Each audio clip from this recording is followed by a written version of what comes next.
아프리카의 선교에 일생을 바친 영국 사람 데이비드 리빙스턴 선교사님이 있어요. 그분의 실화입니다. 1855년 11월 20일 빅토리아 폭포를 발견한 우리 140명 일행은 북동 방향으로 길을 떠났다. 언제나처럼 우리는 온갖 위험에 노출돼 있었다.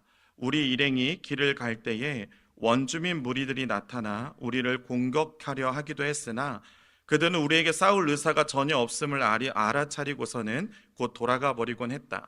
비록 우리 140명 일행의 손에 방패는 없었지만 우리는 보이지 않는 하나님을 방패로 삼았기에 무사히 제1회 전도 여행을 마칠 수 있었다. 리빙스턴의 이 고백은 단순한 고백이 아닙니다. 왜냐하면 1844년 그가 아프리카에서 사역하던 지역에서 사자가 출몰하곤 했어요. 그래서 그 지역 주민들에게 많은 애로사항을 주던 사건이 있었습니다. 그래서 리빙스턴은 그 사자를 잡기 위해 손수 총을 들고 나갔습니다. 그리고 사냥을 하려고 했지만 그 사자를 만났을 때 이 리빙스턴이 총을 쏘기 전에 사자가 먼저 그의 왼쪽 어깨를 물어버렸습니다. 만약 그와 함께 하고 있었던 동료들이 아니었으면 그는 그 자리에서 사자의 밥이 되었을 거예요. 그래서 함께하고 있던 동료가 마침 그것을 보고 총을 쏴서 사자의 입에서 그를 구출해낼 수 있었습니다. 하지만 그는 이 사건으로 왼쪽 팔에 불구가 되게 된 것이죠. 그래서 그는 이 고백을 드릴 때 그냥 할 수 있는 고백이 아니었어요. 그의 삶에는 죽음이 늘 따라다녔습니다. 그런데 그가 죽지 않고 30년의 선교의 사명을 감당할 수 있었던 이유는 그의 고백 안에 담겨 있었죠. 비록 우리 140명 일행의 손에 방패는 없었지만 우리는 보이지 않는 하나님을 방패로 삼았기에 무사히 제1회 전도 여행을 마칠 수 있었다. 눈에 보이는 위협들이 그의 삶의 곳곳에 도처에 깔려 있었습니다. 하지만 그가 이런 고백을 할 수 있었던 이유는 눈에 보이지 않지만 늘 그의 곁에서 그를 지켜주셨던 하나님이 계셨기 때문이라는 것이죠. 이처럼 우리의 삶에도 눈에 보이는 위협과 어려움들이 도처에 지뢰밭처럼 산재해 있습니다. 하지만 우리가 이 모든 상황 가운데에서 기억해야 하는 것은 그 위협과 어려움만이 있는 것이 아니라 보이지 않는 하나님의 손길이 저와 성도님들을 보호하고 계신다는 것이죠. 시편 139편 10절 말씀에 보면 이렇습니다. 거기서도 주의 손이 나를 인도하시며 주의 오른손이 나를 붙드시리이다. 이 고백은 바다 끝에 거할지라도 라는 구절 다음에 이어지는 구절입니다. 바다 끝은 말 그대로 더 이상 물리적으로는 어떻게 할 수 없는 한계점을 말합니다. 도저히 인간의 힘으로는 나아갈 수 없는 임계점을 말하는 것이죠. 그러나 바다 끝이라는 표현을 시편 기자는 여기서 메타포로 사용하고 있어요. 인간의 한계와 또한 불가능의 상황을 보여주기 위해서 바다 끝이라는 표현을 사용했다는 것이죠. 더 이상 자신의 힘으로는 나아갈 수 없는 그곳에서 시편 기자는 하나님의 손이 자신을 인도하고 붙드시고 계시는 경험을 했다는 것을 고백하는 것입니다. 성경은 우리가 더 이상 할 수 없는 그 순간, 바로 그 한계에서 하나님의 섭리가 시작된다고 말합니다. 우리가 끝이라고 여겨지는 자리가 하나님의 일하심이 드러나는 자리라고 말하는 거예요. 오늘 본문도 그렇지 않습니까? 우리가 함께 읽었지만 다시 한번 본문 27절을 같이 함께 읽어보겠습니다. 애굽에서 요셉이 낳은 아들은 2명이니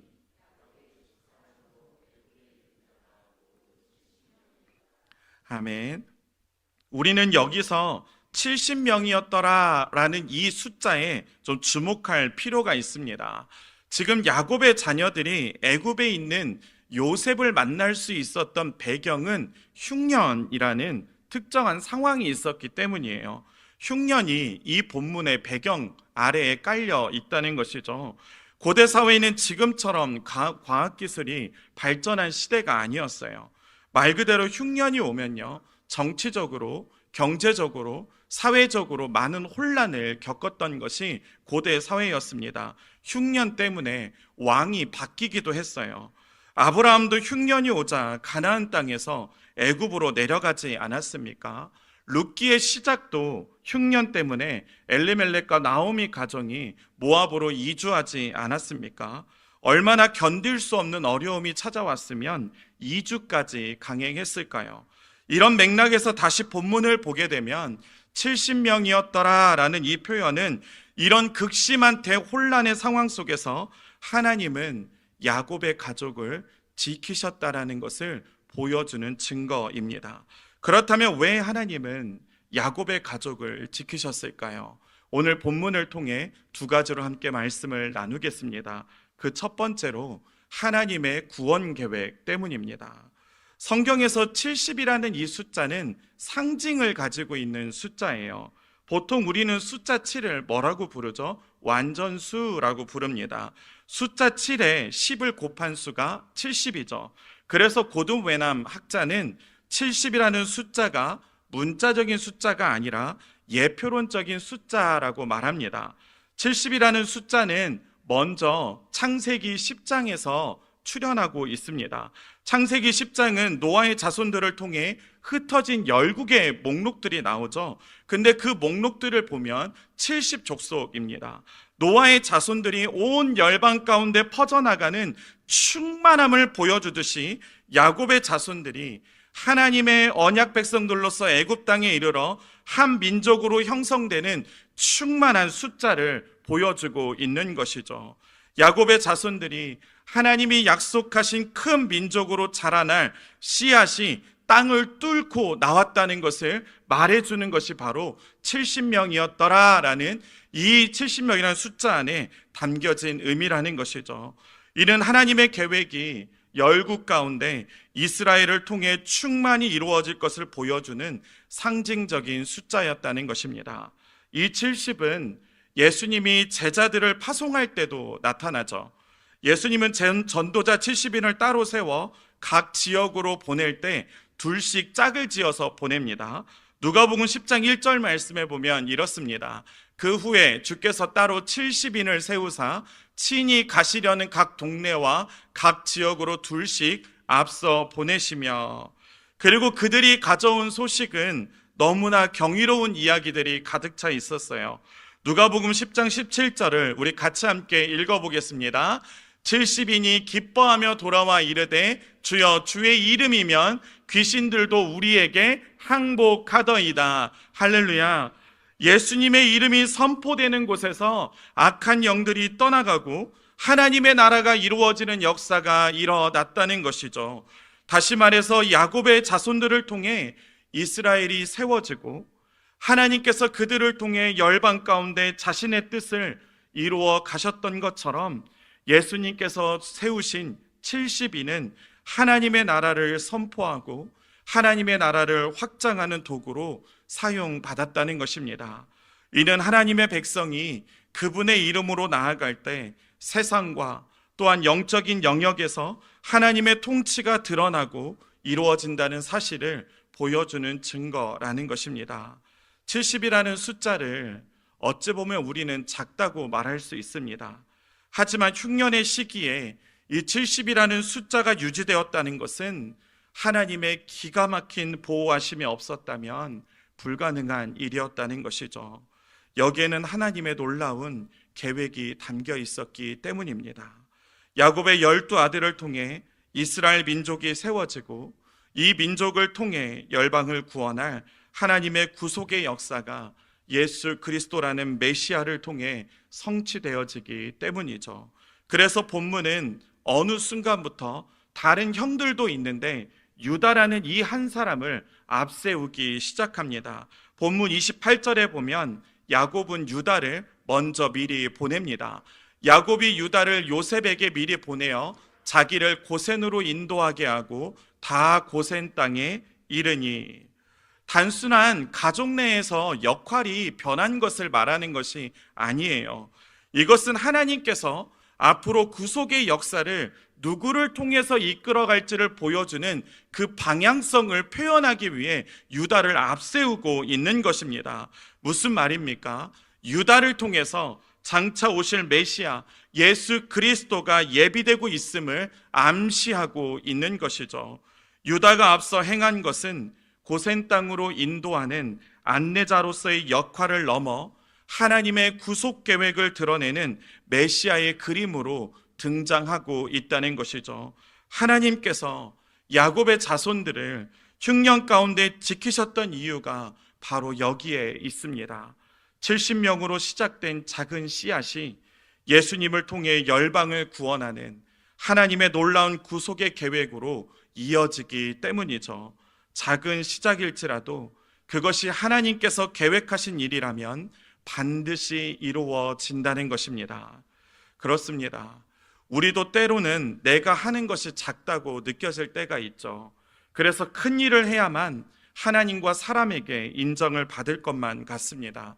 그러나 오늘 본문은 우리에게 무엇을 가르쳐주고 있나요? 작은 믿음, 작은 헌신, 작은 섬김이 하나님의 손에 들려지면 큰 역사의 도구가 된다는 것입니다. 지금 나에게 맡겨진 일이 작게 보이고 내 상황이 부족해 보여도 하나님의 계획 속 안에 담겨지면 그것이 어떻게 사용되어질지 우리는 가늠할 수 없습니다. 우리가 해야 할 일은 결과를 염려하는 것이 아니라 하나님께 모든 것을 맡기고 신실하게 순종해 가야 하는 것이죠.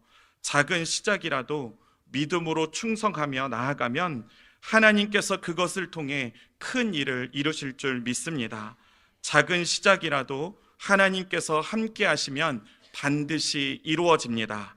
이 믿음을 가지고 오늘도 내게 맡겨진 일에 충성을 다할 때 우리를 지켜주시는 하나님의 은혜를 풍성하게 누리는 우리 모두가 될 수 있기를 주님의 이름으로 축복합니다. 두 번째로 하나님의 신실하신 성품 때문이에요. 성경은 곳곳에서 하나님에 대해서 이렇게 말해요. 하나님은 신실하시다.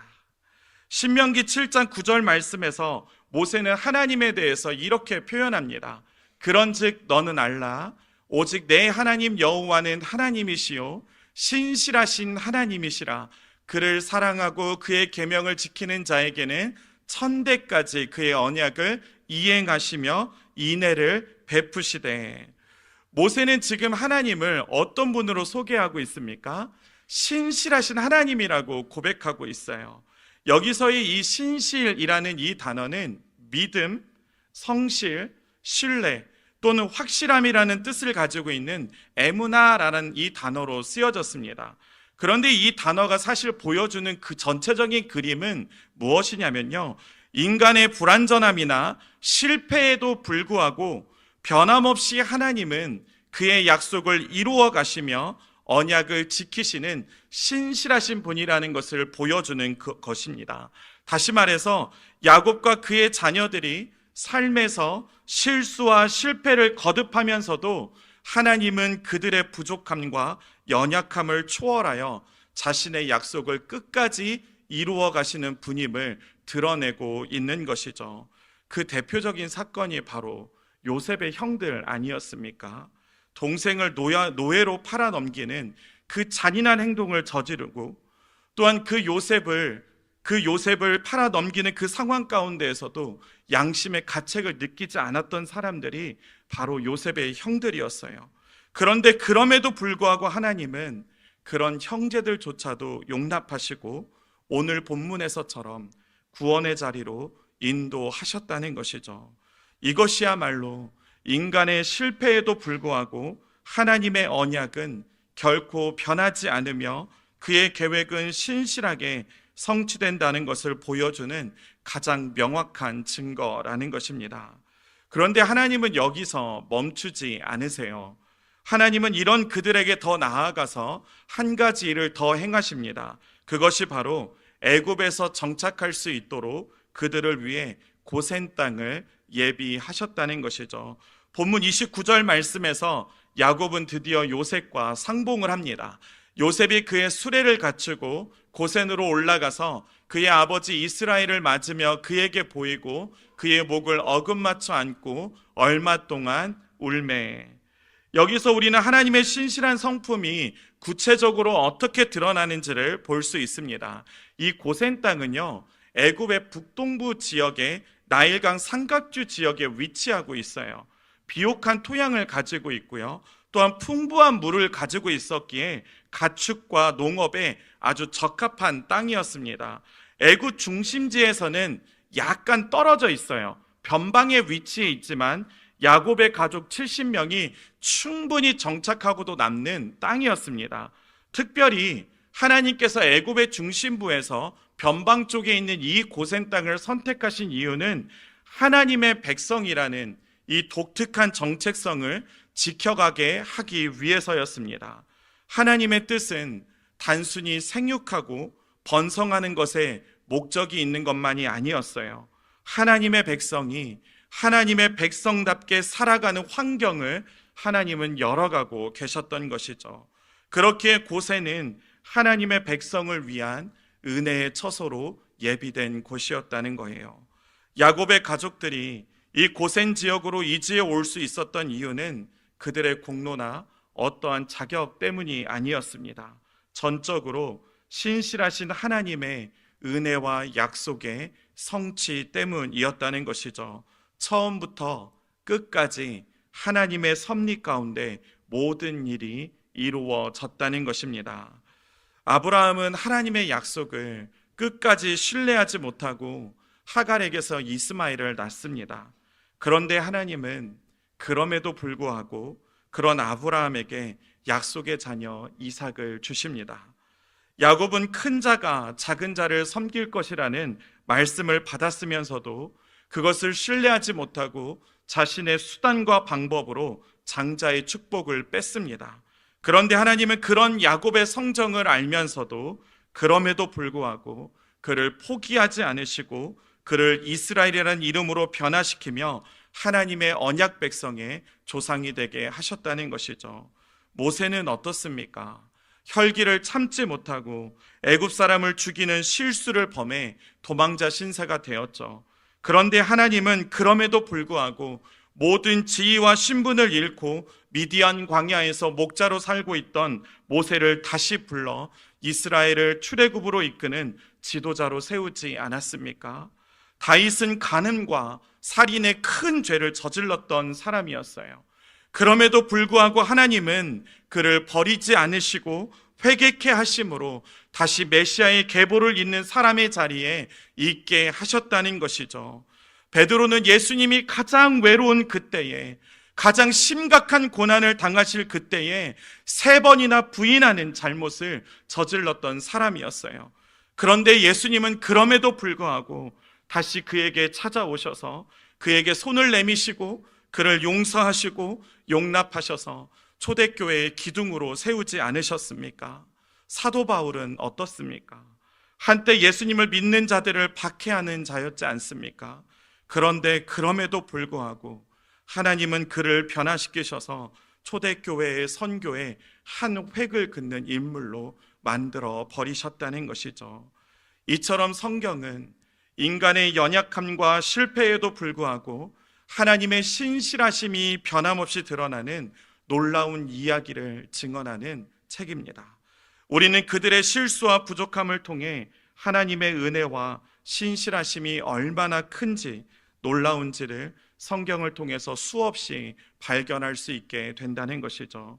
그렇다면 저와 성도님들의 오늘의 삶은 어떻습니까? 우리의 연약함과 잘못에도 불구하고 하나님은 여전히 우리를 붙들고 계시지 않습니까? 자신의 선하신 계획 속으로 오늘도 여전히 인도하고 계시지 않나요? 우리의 실패와 부족함은 하나님의 계획을 멈추게 할 수 없습니다. 그럼에도 불구하고 바로 하나님의 역사가 우리에게 있기 때문이죠. 바로 이 그럼에도 불구하고의 하나님의 은혜의 이야기는 오늘 우리의 삶에서도 계속 이어지고 있습니다. 그러므로 우리의 연약함은 끝이 아니라 하나님의 은혜가 시작되는 자리라는 것이죠. 오늘 본문을 함께 읽지는 않았지만 3절 말씀에 보면 애굽으로 내려가는 것을 주저하는 야곱의 모습을 우리는 발견합니다. 우리 3절을 같이 함께 읽어보겠습니다. 하나님이 이르시되 나는 하나님이라 내 아버지의 하나님이니 애굽으로 내려가기를 두려워하지 말라. 내가 거기서 너로 큰 민족을 이루게 하리라. 이 본문에서 나는 하나님이라 라고 표현한 이 부분에서 사실 정관사 더가 붙어 있습니다. 그래서 이 정관사 더를 넣어서 다시 한번 번역해 보면 나는 그 하나님이라 라고 하나님은 선언하고 있는 것이죠. 이것이 의미하는 것이 무엇인 줄 아십니까? 야곱에게 지금 하나님이 이렇게 말씀하고 계신 거예요. 나는 너의 조부 아브라함과 너의 아버지 이삭에게 약속한 것을 이루는 그 하나님이다 라고 말씀하고 계신 것이죠. 우리의 삶에도 마찬가지라는 거예요. 바로 오늘 말씀에 나는 그 하나님이다 라는 이 선언은 단순한 하나님의 정체성의 표명을 넘어서 야곱과 그의 자손을 향한 하나님의 변함없는 신실하심과 약속의 성취를 담고 있는 표현이듯이 바로 오늘 우리를 향해서도 이 하나님이 동일하게 말씀하신다는 것입니다. 나는 너를 지키는 그 하나님이다. 내가 너를 이끄는 그 하나님이다 라고 하나님은 말씀하고 계신다는 것이죠. 그러므로 우리의 삶 속에 두려움이 밀려올 때 우리의 부족함과 실패가 우리의 앞길을 막는 것처럼 느껴질 때 우리는 이 약속의 말씀을 붙들어야 합니다. 우리를 지키시고 우리를 이끄시는 신실하신 하나님을 붙드는 우리 모두가 될 수 있기를 주님의 이름으로 축복합니다. 말씀을 맺겠습니다. 극동방송 1층에 가면 이런 문구가 적혀 있어요. 사람이 사람을 만나면 역사가 일어나고 사람이 하나님을 만나면 기적이 일어난다. 이 문장은 사실 김장한 목사님의 삶의 모토입니다. 믿지 않는 가정에서 소망 없이 살아가던 목사님에게 6.25 전쟁은 그분의 인생의 전화위복의 계기가 되었어요. 한 미군의 지저분한 막사를 깨끗하게 청소해주는 사건이 일어납니다. 이 계기로 목사님은 미군의 허드렛 일을 거두는 하우스보이가 되게 돼요. 하우스보이라는 이 일이 어떻게 그분의 삶을 바꾸는 전화위복의 계기가 되었다고 어느 누가 생각할 수 있을까요? 그런데 이 하우스보이를 통해 김장한 목사님은 자신의 일생을 바꾸는 칼 파워스 상사를 만나게 됩니다. 이 만남은 이후에 목사님을 미국의 유학길로 인도하게 되어요. 그때의 심정을 목사님은 한 인터뷰에서 이렇게 표현합니다. 칼 파워스 상사는 목사님에게 이렇게 물었다고 해요. 미국에 가길 원하니? 이 물음에 당시 김장한 목사님은 인터뷰에서 이렇게 답했습니다. 그 정도는 내가 알아들었지. 그렇지만 그냥 하는 인사인 줄 알고 오케이 했지. 그런데 나중에 보니까 진짜인 거라. 이 진짜인 거라는 약간 사투리가 섞여 있죠. 그땐 겁이 나가지 않고 겁이 나가지고 안 간다 그랬어요. 그러나 파워스 상사의 의지는 너무나 단호했습니다. 목사님의 어머니를 찾아가 설득했고요. 백사는 물론 학비와 기숙사비까지 모든 서류를 초스피드로 목사님을 위한 모든 유학을 준비를 해버렸습니다. 그래서 1951년 그해 11월 김장한 목사님은 미국으로 유학을 가게 되었어요. 목사님 눈에는 앞으로 하나님께서 자신의 미래를 어떻게 열어갈지 모르는 상황이었어요.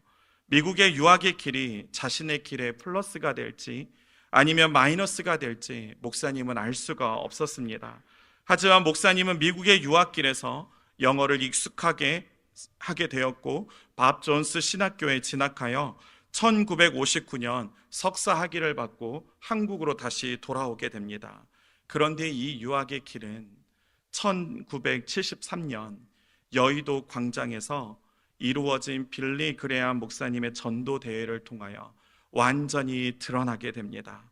이때를 위해 하나님은 신실하게 김장한 목사님의 삶에 개입하고 계셨던 것이죠. 한국의 복음 전도를 위해 미리 목사님을 신실하게 준비시키고 계셨다는 거예요. 이때 빌리 그레암 목사님의 영어 설교를 5일간 계속되는 일정 가운데 320만 명에 달하는 엄청난 인파들에게 한국어로 통역하는 역사를 일으키게 됩니다. 이 사건을 통해 목사님은 빌리그레암 목사님과 함께 복음을 전하는 축복의 자리에 있을 수 있었다는 것이죠. 우리의 눈에는 지금의 시간이 왜 내게 허락되고 찾아왔는지 다 알 수 없어요. 그러나 지금의 시간이 지나 하나님의 시간이 우리 속으로 찾아왔을 때 우리는 그때 오늘 야곱에게 말씀 하나님처럼 우리에게도 말씀하시는 하나님을 만나게 됩니다. 하나님이 이르시되 나는 하나님이라 내 아버지의 하나님이니 애굽으로 내려가기를 두려워하지 말라. 내가 거기서 너로 큰 민족을 이루게 하리라. 지금은 이해할 수 없어도 하나님의 계획 속에서 또한 하나님의 신실하심을 우리는 경험하게 될 것입니다. 야곱의 자손을 지키셨던 하나님은 또한 저와 성도님들의 하나님인 줄 믿습니다. 이 하나님을 신뢰하며 나아가는 우리 모두가 될 수 있기를 주님의 이름으로 축복합니다.